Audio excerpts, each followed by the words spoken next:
Hey everyone, the name's Ozzy Flower. Have you ever played a video game, looked at a faraway or blocked off area, and thought, man, I want to go there? Maybe you stood there and imagined how cool it would be to explore that area, or maybe you just continued playing the game and pushed it back in your mind. Perhaps even, as a young child and still full of excitement, you cracked open the cheat code guide, whether it was a gaming magazine or a cheat code website on the internet, and decided you would brute force your way over there, only to be immensely disappointed as the level just ends. In some rare instances, those distant parts of the level you saw were once whole full areas in development have been scrapped and reduced to mere background detailing by the time you got your hands on the game, left to tease you about what could have been. In some cases too, you may play a game 100 times and not even know that beyond the locked door, a whole section of the game's level was there, incomplete, binned and tossed out, but never erased.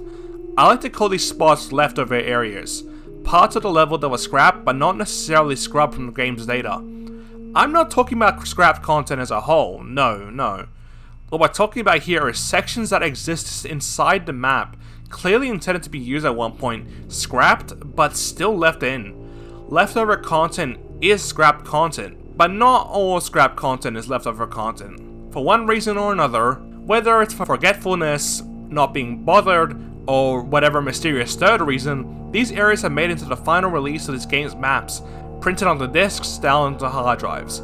Or, nowadays just get removed in a patch they also discovered because developers can't let people have fun. Leftover areas in video games are a universal concept. You can find them in practically any video game, no matter what its genre. But today, I want to focus on those that exist within Valve's titles produced on the Source Engine.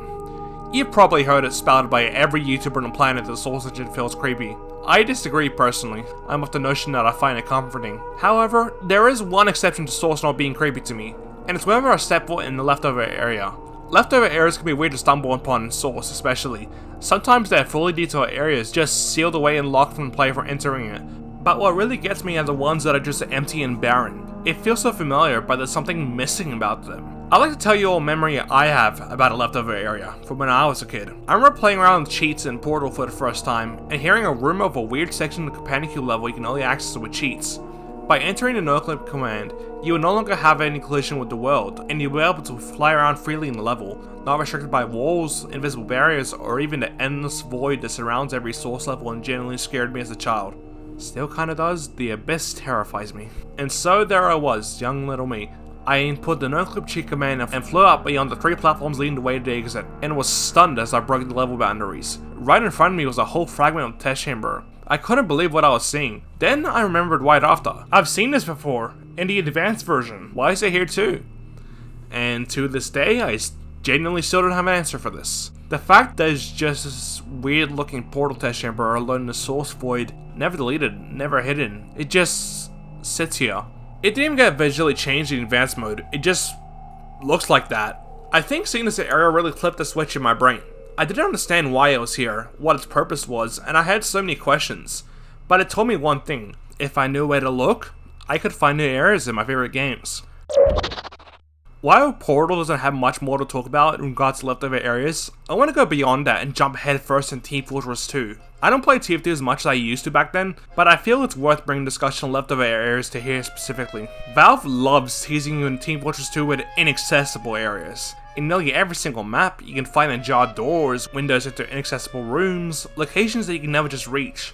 These aren't leftover areas, just environmental details on the main level, intended solely to flesh out the world. But the other topic of this video, when I try to think of a leftover area in Team Fortress 2, my mind shoots to the ever iconic Cut Canal region in Powerhouse.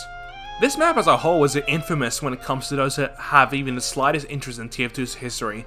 Everyone knows the general gist behind Powerhouse, being that it was one of the maps originally lined up to release with TF2 back in 2007, but it ended up unfinished and it was shelved. Miraculously, someone at Valve will pull the map back out of the cutting room floor, and this sister map to Hydra will see the light of day in the Gunmetal update, and with it, a very interesting peek in TF2's development. This canal area is really detailed, and through the windows between each final cap point, you can see the presence of roll-up doors. No clipping into this area reveals further, as you can see Half-Life 2 fence models being used. Spots where windows used to exist, incomplete interiors, complete with designated sniper spots, even clip brushes, or invisible barriers, are set up to block players from exiting the level boundaries. Of course, if you want to hear more about Powerhouse's history with this canal area, there's dozens of other videos talking about it, and hell, Even a lot of custom Powerhouse versions that all try and restore this area. It's pretty neat. Though, I know you've heard the Powerhouse story 1,000 times before. Why don't we talk about something else from 2007? Here we are in Dust Bowl, arguably one of the game's most iconic maps next to 2-4 and Turbine. I have a lot of fond memories here. Some of my earliest tier 2 memories come from playing on a cracked copy on Team Fortress 2, and that time was spent on Dust Bowl with a whole bunch of training bots on my side to play with. Something I vividly recall is the sensation I felt looking down this long winding mine shaft that the Dust Bowl has on its first stage. I wanted to know where they went, how far they would go. It's something you don't think of nowadays as you run out of spawning into battle. Unfortunately, there wasn't anything back there. Not that I would even dare to venture into darkness regardless. But it turns out there was something behind one of these. Near the second point of the first stage, there exists a flank route for the blue team to use to gain an advantage over red. It's behind a one-way gate, a great teleport spot. You've almost certainly passed by here a lot. What I didn't know for all those years playing is that beyond the set of minecart near the end of the area was a leftover part of a previous Dust Bowl layout. This room is sorrowfully empty of detail, but it's the moment you go up that the true nature of this room is revealed. Yet another leftover area. These two pieces of the map are one and the same, and time has separated them. If you follow this upper pathway through the doorway, it seemingly just ends. But if you no-click back downwards, you're smack dab right next to the second point. What a fascinating little journey this leftover area has brought us on, revealing remnants of an additional flank route blue team had to pressure red for capturing the point. Of course, the point didn't always exist here particularly. It's clear this specific leftover area was intended to be used when the capture point was more adjacent to its original TFC counterpart. This upper area of the layout remnants is genuinely a little freaky in my opinion. It pulls really heavily into the emotions I mentioned in regards to leftover areas. This just feels so wrong, like I'm in potential danger and I need to run. And from a war of two meddling corporations over paused gravel, we move to a war between humanity and dystopian alien force. Welcome to Half-Life 2, the game that showed off how cool the Source engine was and brought it into the hands of the public. Half-Life 2 genuinely has so many examples of these leftover areas, so much so I can't reasonably show each and every single one in this video. Maybe I'll do a sequel covering more if you all enjoyed this so far. Funnily enough, Half-Life 2's leftover areas begin in the very first map of the whole game. When the train arrives at the platform and you step out, have you ever looked up and thought, I want to walk on that catwalk? Well, that catwalk actually used to be part of the route you took once you arrived in City 17, with you arriving on the right station rather than departing onto the middle.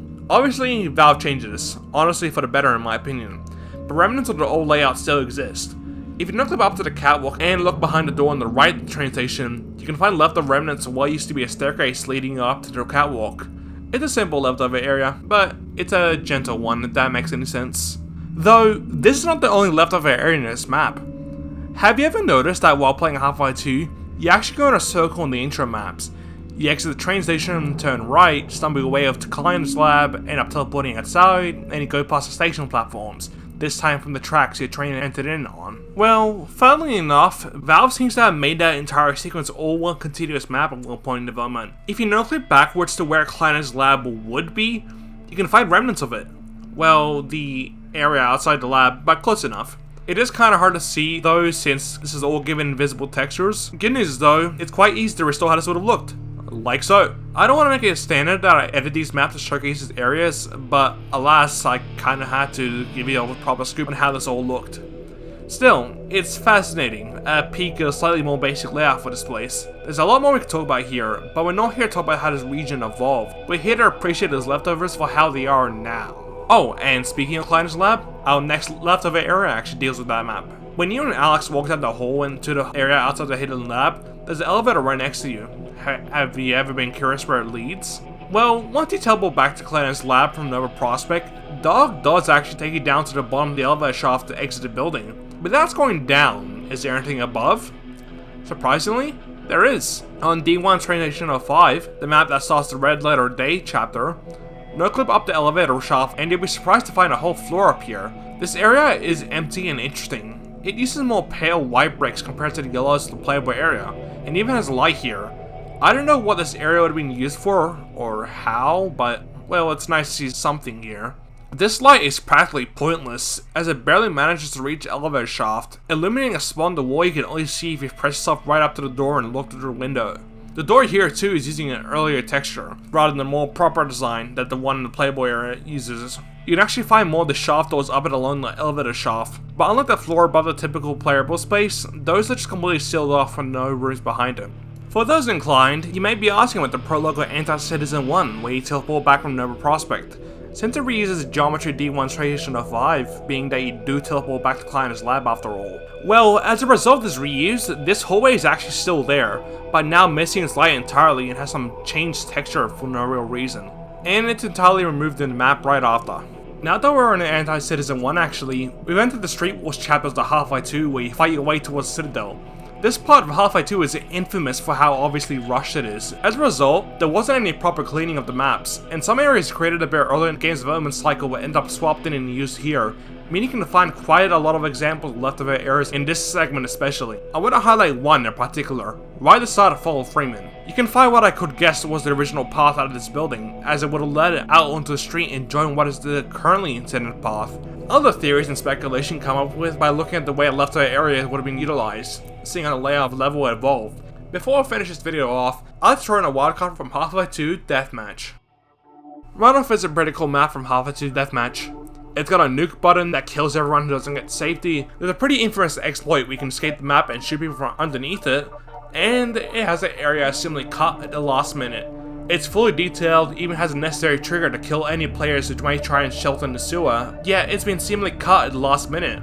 I honestly don't see why it may have been either. This sewer area better justifies the dead end area near the right side of the map, since one of the sewer entrances would have linked there. Honestly, this leftover sewage is nice to hop around. It's strange to think how many people play on this map, very likely unaware there's a whole leftover cut segment in the level just chilling on the ground.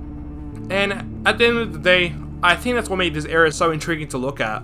It's the thought that hundreds, if not thousands of players have all walked past these areas, not even aware of their existence. Yet, despite that, they're there, discarded to never be played again, and left into the final product either by mistake or deliberately. As much as it's strange, it's also fun to have the conscious knowledge of these areas. To walk somewhere in a game, face the door, and just know there's a little piece of what could have been right behind that wall. Thanks for watching. Stay safe, y'all. Peace.